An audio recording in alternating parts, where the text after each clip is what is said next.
3rd, 2023 meeting of the Ways and Means Committee will now come to order. Will the clerk please call the roll? Ms. Barnhart.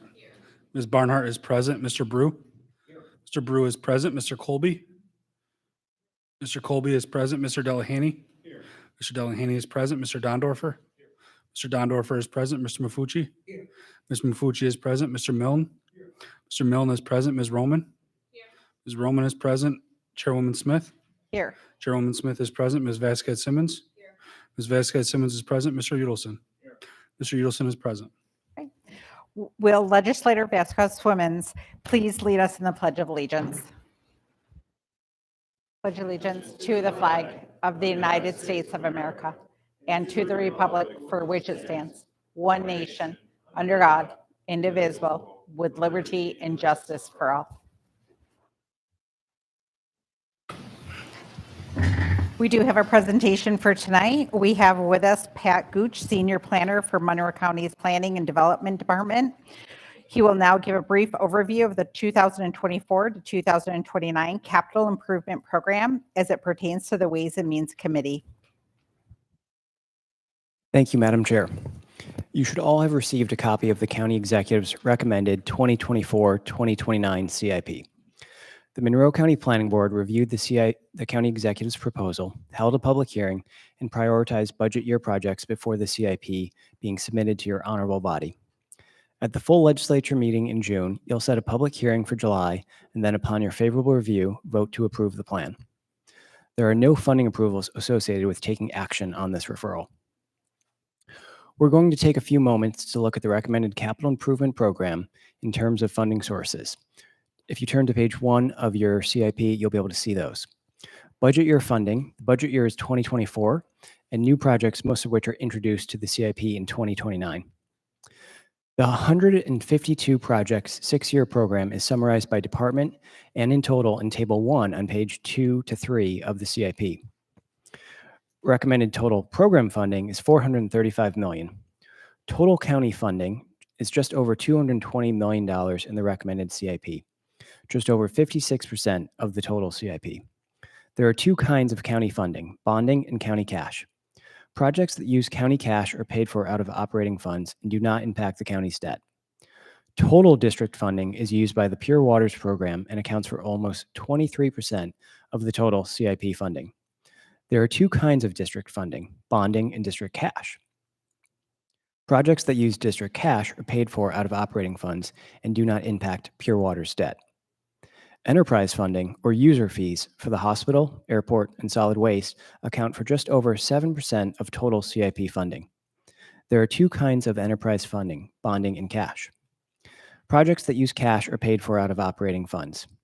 State and federal funding is used in the Monroe Community College, airport, facilities, traffic engineering, highway and bridges, and sheriff's programs. Together, state and federal funding account for just over 19% of CIP funding. This year, there is $1.65 million in private funding in the CIP related to the East River Road project. Table 2 on pages 4 and 5 of your CIP lists 63 capital budget projects in priority order as determined by the Monroe County Planning Board. 2024 capital projects will require over $78 million in total funding.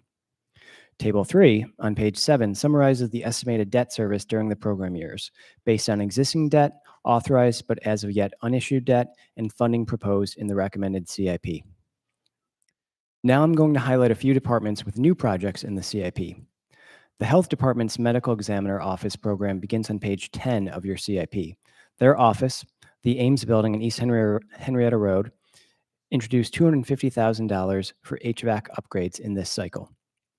MCC's funding plan, which begins on page 12, contains 9 projects, one of which is new, the Campus Welcome Center. Note that all county funding for MCC is matched by the state. MCC's program accounts for 13.2% of the total capital program. The Monroe Community Hospital's funding plan, which begins on page 17, contains 7 projects, one of which is new, which is the front loader. The MCH program accounts for 3.5% of the total capital program. Moving on to the Department of Environmental Services, the Pure Waters program begins on page 39. 4 new projects are introduced to the CIP, 3 of which have to do with upgrades at the Frank E. Van Leer Water Resources Recovery Facility. The 4th is replacing heavy equipment, which is funded with district cash and so will not impact the district's debt service payments. The Pure Waters program accounts for almost 23% of the total capital program this year. The Facilities Management Program begins on page 48 of your CIP. There are 3 new projects related to improvements to county facilities. The County Facilities Program accounts for just over 7% of the total program. The 6-year program for county funding of the Parks Department begins on page 55. There are 14 parks projects in the CIP. 4 of these projects are new and include replacement of worn and outdated golf equipment, new vehicles, and replacement of the Mendon Ponds Labor Center. The Parks program amount accounts for almost 3% of the recommended capital program. The zoo has several new projects in the CIP. These are focused on replacing equipment and maintaining the grounds. In this CIP, the zoo accounts for less than 1% of the total program. The Department of Transportation, Highways and Bridges program begins on page 65 of the CIP and includes 2 new highway preventive maintenance projects. The county pays for 5% of these projects, the state pays 15%, and the federal government pays 80%. The Traffic Engineering Program, page 80, has a new traffic signal program with the same funding structure. The DOT program accounts for 22% of the total capital program. The Sheriff's Program begins on page 93. There are 9 projects in the Sheriff's Program. 1 new project is introduced in 2029, which is the Jail Records Management System. The Sheriff's Program accounts for almost 6% of the total capital program. I'll be happy to take questions when the committee gets to this item on its agenda. Thank you for your time. Thank you, Mr. Gouch. Are there any speakers signed up for the public forum? Is there anyone here who would like to address the committee at this time? Next item on the agenda is the approval of minutes. You have the minutes from the April 25th, 2023 meeting before you. They will stand approved unless the clerk is notified of any changes by the end of day. Next item on the agenda is new business. Mr. Clerk. Legislator Brew. President, I move that we move the remaining agenda items as a whole, with the exception of the items that I'm going to read right now. There are a total of 13 that we will be considering tonight.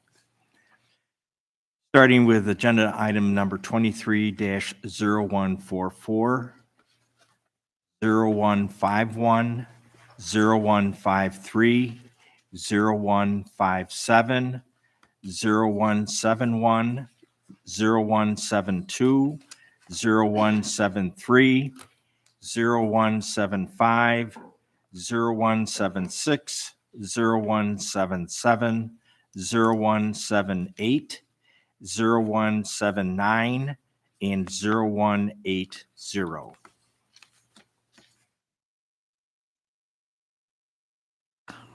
Motion by Legislator Brew, seconded by Legislator Mafucci. Is there any discussion?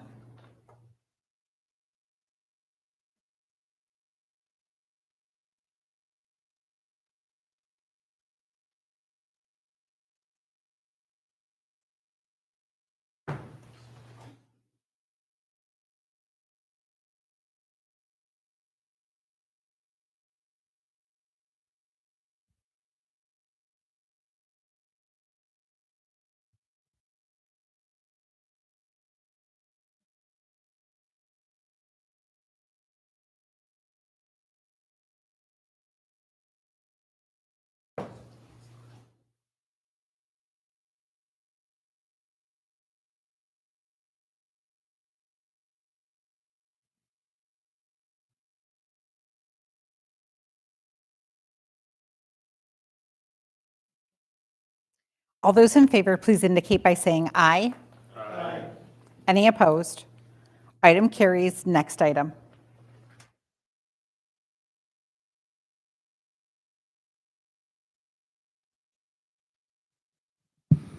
Referral 23-0144, adopt 2024-2029 capital improvement program.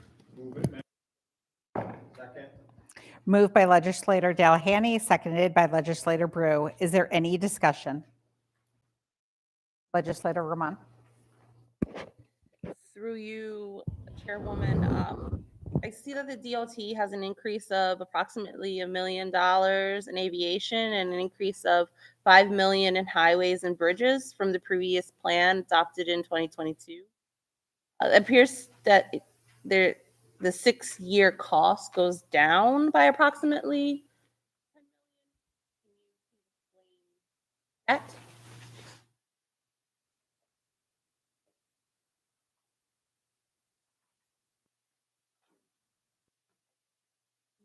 Through the chair, can you please repeat the question? So I don't have a page number in front of me, but in the part of the DOT, it has an increase of $1 million in aviation and an increase of 5 million in highways and bridges from the previous plan adopted in 2022. It appears to me that that is a 6-year cost that goes down by approximately $10 million. Is that the case?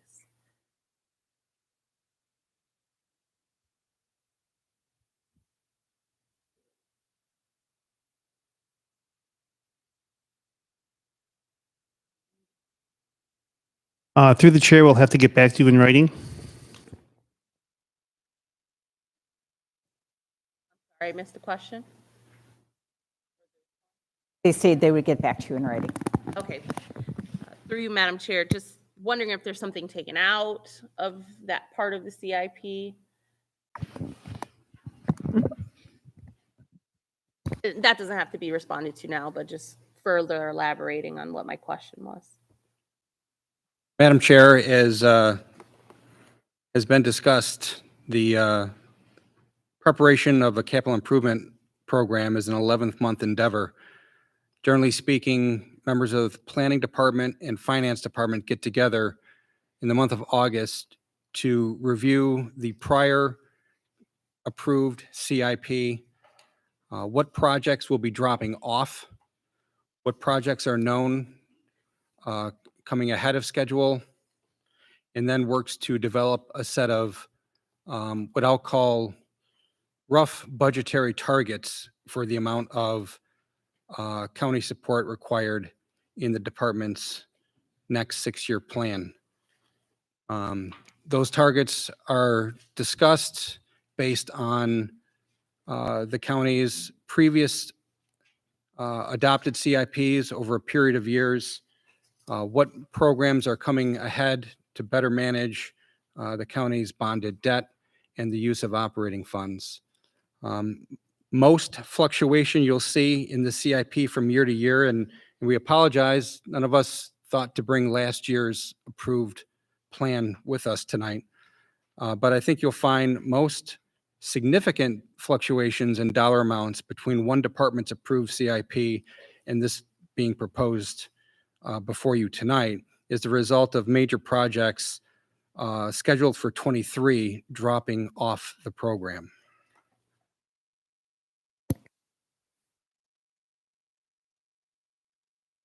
Is there any further discussion? Through you, Madam Chair. Is the $8 million City Place part of the renovation plan something that we have already discussed earlier in 2022? Is that the same project?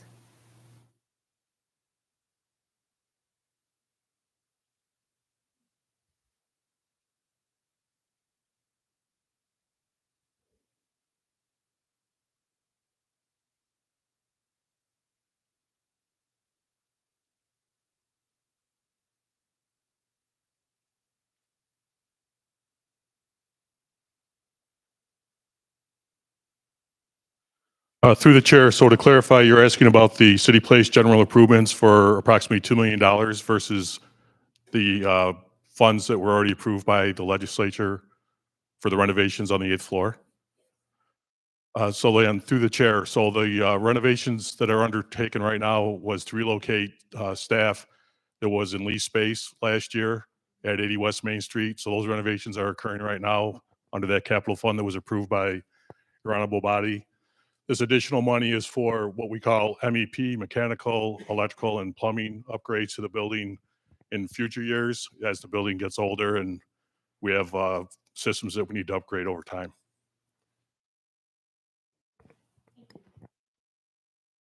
Is there any other discussion? All those in favor, please indicate by saying aye. Aye. Any opposed? Item carries. Next item.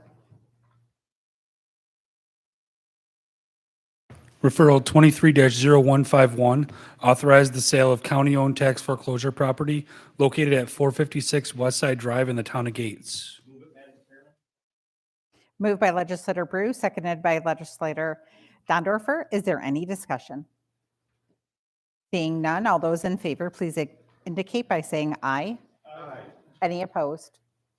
Item carries. Next item. Referral 23-0153, authorize the sale of county-owned tax foreclosure property located at 189 Golden Road in the town of Chili. Moved by legislator Dondorfer, seconded by legislator Colby. Is there any discussion? Seeing none, all those in favor, please indicate by saying aye. Aye. Any opposed? Item carries. Next item. Referral 23-0157, 2023 Annual Action Plan for Housing and Community Development in Suburban Monroe County and grant submission to the U.S. Department of Housing and Urban Development. Moved by legislator Colby, seconded by legislator Milne. Is there any discussion? Seeing none, all those in favor, please indicate by saying aye. Aye. Any opposed? Item carries. Next item. Referral 23-0171, enact a local law amending the Monroe County purchasing law to allow procurement on the basis of best value. Moved by legislator Milne, seconded by legislator Delahanty. Is there any discussion? Seeing no discussion, all those in favor, legislator Milne.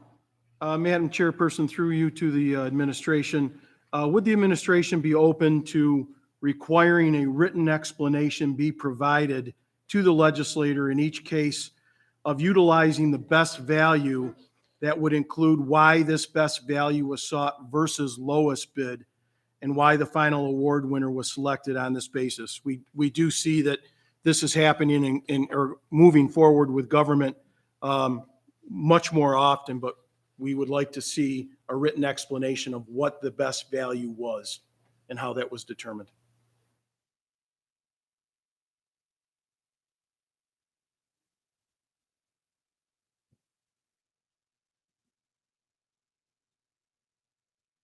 Madam Chair, in short, we will do what we are asked to do. I must caution the committee, however, that the volume of bidding that goes out is quite voluminous, and we could easily overwhelm our staff with the preparation of written explanations. We do, Madam Chair, have to publish at the time bids or RFPs are issued, whether the proposal will be scored and judged based on lowest reasonable price or best value, and the criteria for selection is identified in the bid announcement. It would be an administrative burden, Madam Chair, but again, we will do what we're asked to do. I yield the floor. I'm sure there's more discussion on that. Legislator Colby. Chairwoman, how often do you think this practice would be used on a yearly basis or on a percentage basis of the RFPs that you send out or bids you send out? Madam Chair, I'm hesitant to put a percentage on it. I will say, however, that the frequency with which our bids rely on a federal contract or a state contract or another municipal government's contract that has been already procured on the basis of best value is quite high. So I do see the use of best value being significant in this county. Thank you. Are there any other discussions? Seeing none, all those in favor, please indicate by saying aye. Aye. Any opposed? Item carries. Next item. Referral 23-0172, authorize a contract with Brown and Brown of New York to act as insurance broker of record for the County of Monroe. Moved by legislator Delahanty, seconded by legislator Brew. Is there any discussion? Seeing none, all those in favor, please indicate by saying aye. Aye. Any opposed? Item carries. Next item. Referral 23-0173, appropriate fund balance to establish a research strategy and development team within the Department of Finance and authorize the creation of 10 new positions. Moved by legislator Brew, seconded by legislator Dondorfer. Is there any discussion? Legislator Dondorfer.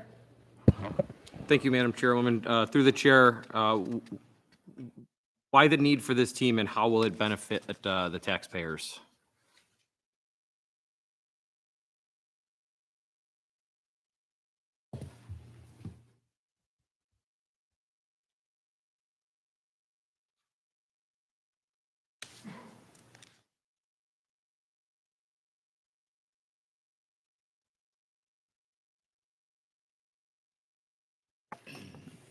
Madam Chair, there have been a number of endeavors in this community at a similar, with a similar goal of assessing programmatic value, programmatic performance. Most of those endeavors have taken place within a silo, any one given funder or any one given department or agency or program. The intent with this team, Madam Chair, is to strategically staff research specialists and data analysts in multiple departments, not unlike, well, very analogous to what this honorable body has seen in terms of task forces that have been assembled with law enforcement.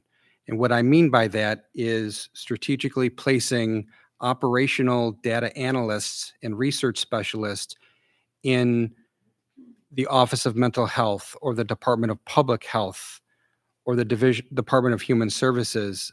And then assign those people to a task force that is the research strategy and development teams, so that we can start breaking through some of the silos that exist in terms of our data structure and reporting systems, so that more holistic pictures can be formed regarding our own performance, our vendors' performance, and the broader performance of collaborative programs in this community. There is a real need, Madam Chair, for us to begin this assessment. I know, speaking from my time formerly in the Department of Human Services, there is a great desire to see more evidence-based programs. And evidence-based programs are highly valuable and highly beneficial to the clients we serve. However, evidence-based programs become evidence-based by having a formal research methodology behind them. And to do that, they focus on a very narrow segment of the population for which services are delivered. We have also evidence-informed programs, and we have promising practices in that department, which offer additional value in the sense that they can be applied to a greater breadth of people in need in our community who would not fall within the strict confines of an evidence-based program. Those promising practices and evidence-informed programs, we all know are valuable anecdotally, and we all can point to a program that anecdotally we know maybe is not performing well, but without hard data and analysis behind our assessments, it's very difficult to hold ourselves and our providers, our contractors accountable for performance, and makes it more difficult to form collaborative groups within the community and get them on the same page in terms of a direction of our service delivery.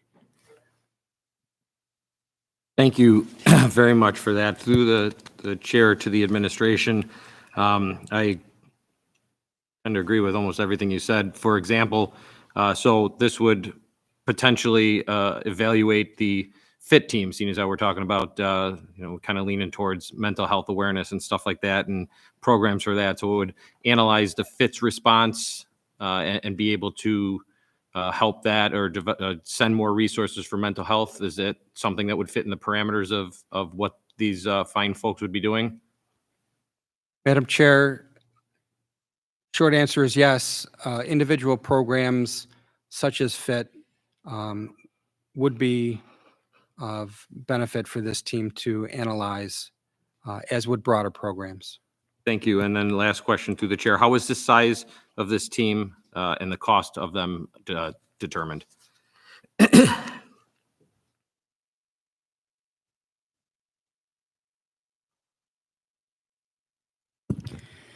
Madam Chair, the size of the team was determined upon a review with PhD level research specialists to find the best path to fully evaluate the questions that are being presented to this team. So that includes 3 data analysts. Each will be placed in different departments: the Department of Public Health, the Office of Mental Health, and the Department of Human Services. Thank you.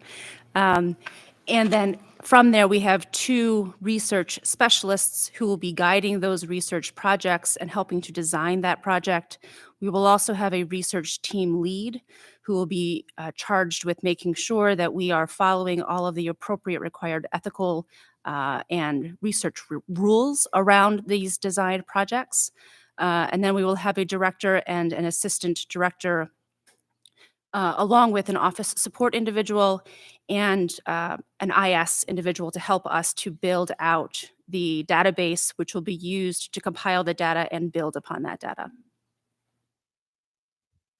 Thank you very much. I yield the floor. Is there any other discussions? Yes, Legislator Colby.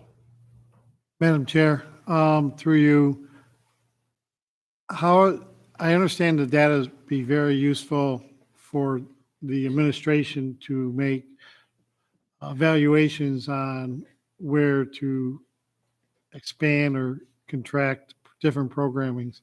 How is this data, or is there going to be any reports on a regular basis shared with the legislators or the community?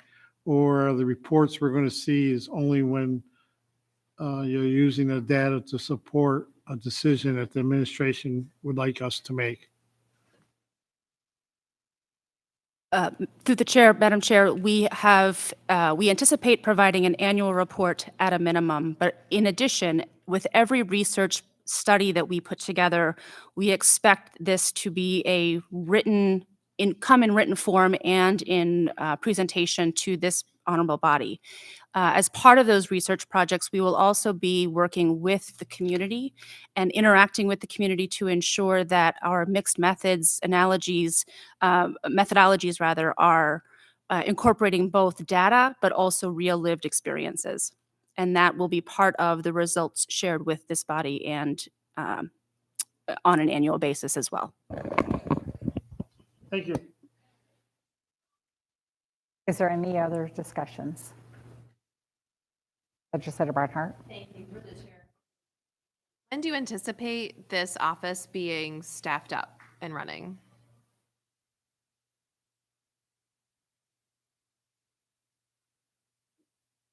Through the chair, with the support of this honorable body, excuse me, we hope to have this team starting end of June, early July. Through the chair to the administration,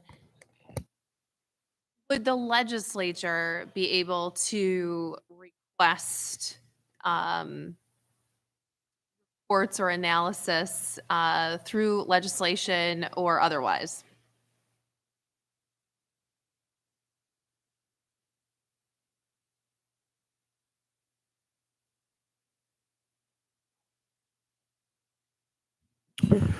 Through you, Madam Chair, absolutely, the legislature could request or suggest things for us to look at, but also just the separation of the day-to-day operation would be led by the administration, but we absolutely would be open to discussions on areas of study.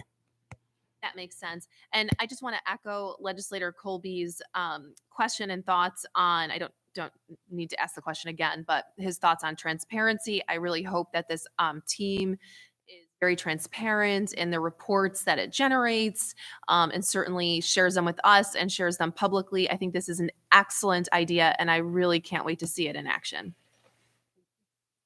Any other discussions? Seeing none, all those in favor, please indicate by saying aye. Aye. Any opposed? Item carries. Next item. Referral 23-0175, commit unassigned fund balance for the specific purpose of funding town initiatives to install sidewalks on county roads. Moved by legislator Dondorfer, seconded by legislator Colby. Is there any discussion? Seeing no discussion, all those in favor, please indicate by saying aye. Aye. Any opposed? Item carries. Next item. Referral 23-0176, amend the 2023 operating budget of the Office of the Sheriff to provide adequate staffing for the Police Bureau and establish the Regional Investigative Operations Center by appropriating unassigned fund balance. Amend the 2023 capital budget to increase funding for the project entitled Sheriff's Vehicle Replacement. Authorize the creation of 43 sworn and civilian positions and authorize an interfund transfer.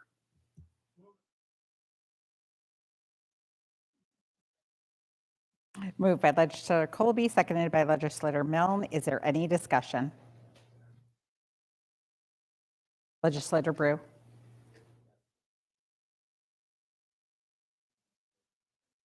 Explain my vote on this referral, if I may.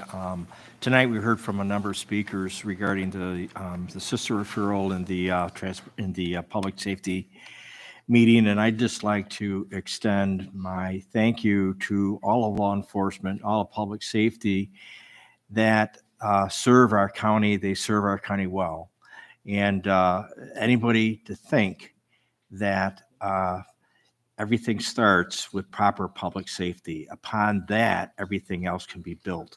But people have to feel safe in our streets, and the only way that that happens is through active policing and the continued fine work that our public safety and our public servants do throughout the county. So thank you again, and I am wholeheartedly supporting this. Thank you. Any other discussions? Legislator Barnhart. This is the sheriff. Yes. Sorry. Yes, through the chair to the administration, I only have a couple questions and then I'll explain my vote. I was pleased to see that the Regional Investigative Operations Center and ROCTAC will be embedded together and share staff. I'm curious though, are they all going to is it just going to be the same staff? The seven, I think is the 7 people, civilian and sworn staff. And if so, why not just have it all together and call it one thing? Through the chair, you're correct. The staff will be shared, but those two functions are very much separate. They support each other. There is common work amongst the two. I'll call it a task, but we can share some staff. We can share some efficiencies in other places, but it really is a process for ROCTAC. And then actual operations center is different. That's the acting on the information that we get.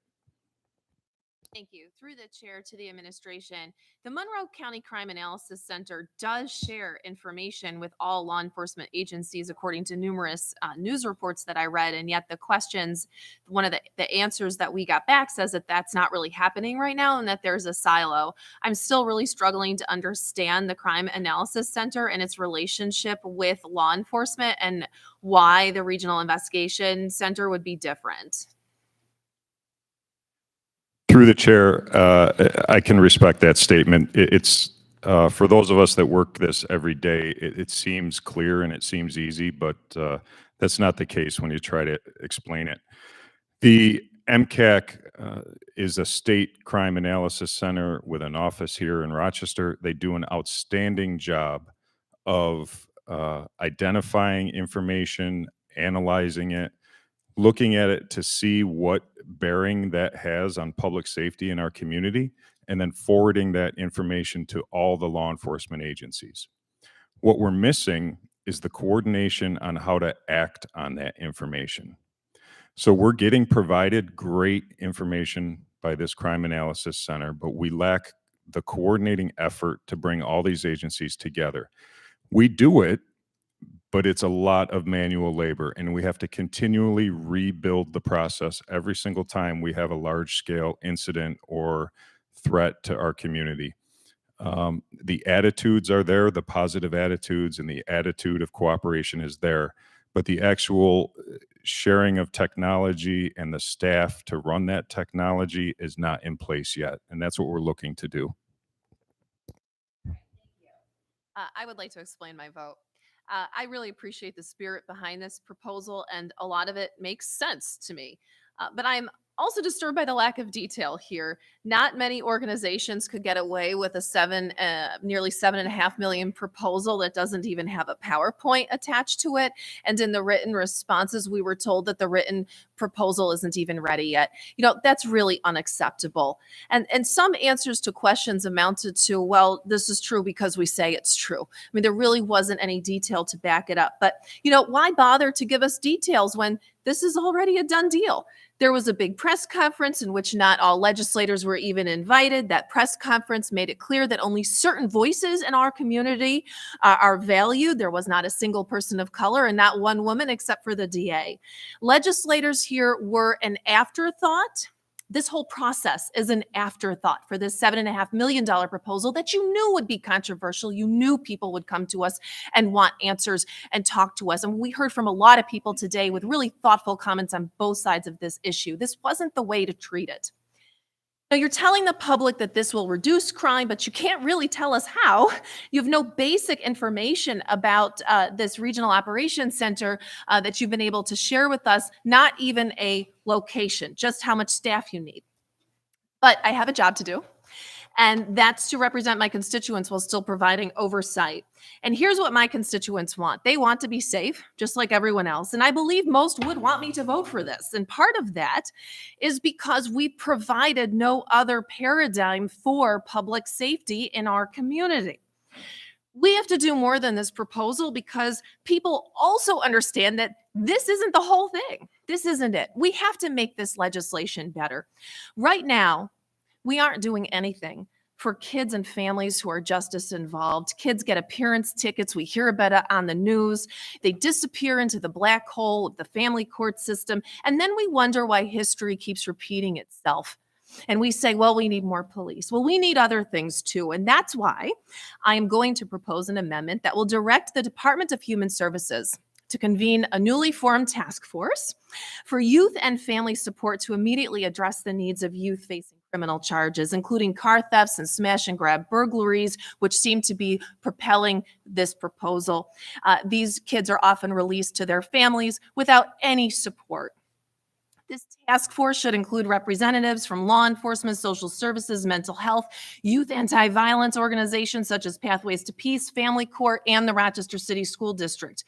Task force should develop a plan and a budget to contact and provide individualized support to children who are newly arrested and their families with the goal of ensuring their stability and success. This support would likely include housing, mental health counseling, peer support, and connecting to resources, including job training if necessary. And the task force should center the dignity and agency of all families who choose to access support and help them find their own pathways into getting ahead and finding stability. And we need to think about other ways we can use the remaining $22 million in unassigned fund balance after this goes through. And we know what's going through. We could pilot an innovative housing program that keeps people in their homes. That's also public safety. And I want to see that press conference where we decide to do other public safety initiatives as well. And hopefully that press conference will have buy-in from the entire community and has a lot more details than this proposal. So I will be voting yes. Thank you. Any other discussions? Seeing none, all those in favor, please indicate by saying aye. Aye. Any opposed? Item carries. Next item.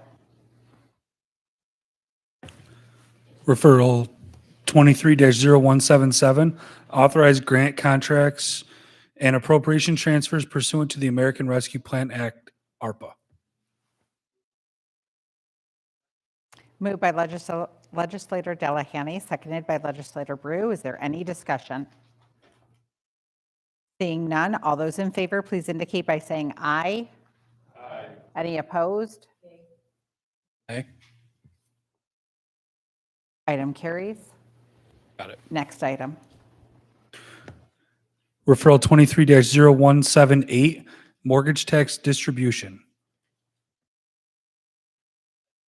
Moved by Legislator Brew, seconded by Legislator Dondorfer. Is there any discussion? Seeing none, all those in favor, please indicate by saying aye. Aye. Any opposed? Item carries. Next item. Referral 23-0179, authorizing a license agreement with Deaf Events Among Families Circle for the 2023 CODA Deaf Day Camp. Moved by Legislator Dondorfer, seconded by Legislator Colby. Is there any discussion? Seeing none, all those in favor, please indicate by saying aye. Aye. Any opposed? Item carries. Next item. Referral 23-0180, amend Resolution 342 of 2022, authorizing grant contract and appropriation transfers pursuant the American Rescue Plan Act, ARPA. Moved by Legislator Colby, seconded by Legislator Milne. Is there any discussion? Seeing none, all those in favor, please indicate by saying aye. Any opposed? Item carries. Are there any other matters to come before this committee? There being no other matters, the May 23rd, 2023 meeting of the Ways and Means Committee stands adjourned. The next meeting of the Ways and Means Committee will be held on Tuesday, June 27th, 2023 at 6 p.m.